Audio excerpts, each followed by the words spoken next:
Hey YouTubers, Dre Crawford here, Recovery One Drones. Give you some more construction tips, what you want to call it, flight tips. What I'm going to cover today is obstacle avoidance.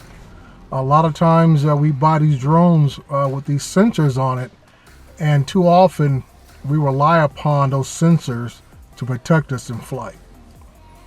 But as you see on videos and talk discussions, people continue to crash their drones into buildings, trees, clip telephone wires, you name it.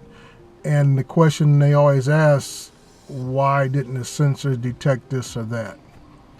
Well, the sensors are there, as I would say, as a safeguard, but the sensors only pick up so much.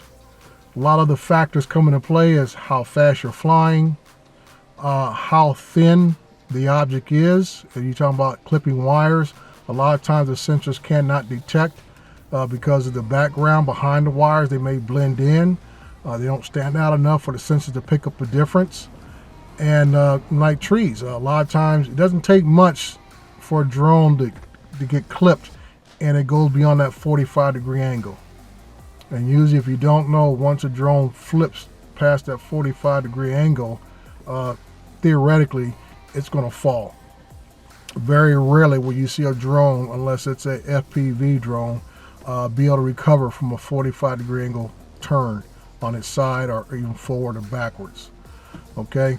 So what I do is, when I first come to a job site, or even when I fly for fun, I look around the area I'm going to be flying in, and I look for the tallest object in the area I'm going to be flying in.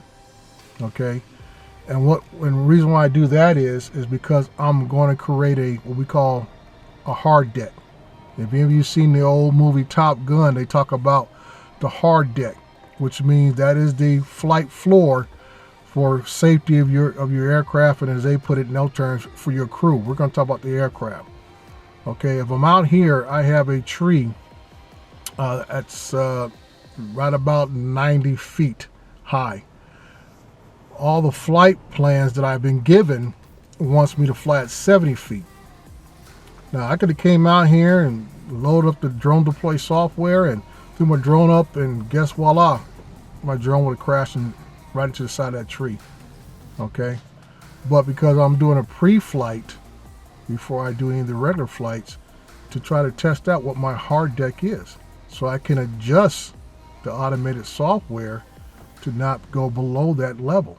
So I adjusted all the flights that are at 70 feet and adjusted them up to 95 feet, which would help me out and make sure my aircraft is safe, make sure I operate safely, because in the long run, the pilot in command, either you be the operator 9 times out of 10, or you are the one watching someone operate the drone itself, are responsible for the drone. You can't blame it on the engineers who did the flight plan or someone else who did the flight plan. It all falls back on you as the operator of the drone itself. And you, at I would say 99.9% of the time, is the one that will be responsible for crashing into something because you didn't check your obstacles. Can't rely upon the drone to save you. You have to be cognizant, I would say, area around you, put it bluntly. Okay? So, make sure you check out the area that you're flying in. Look for the tallest object. And then, look at your telemetry and you say, okay, make sure I don't go below this right here. Because if I do, I need to be extra careful, because I may run into something. So always, this is Dre Crawford, Recovery One Drones. Please subscribe and hang on for the ride.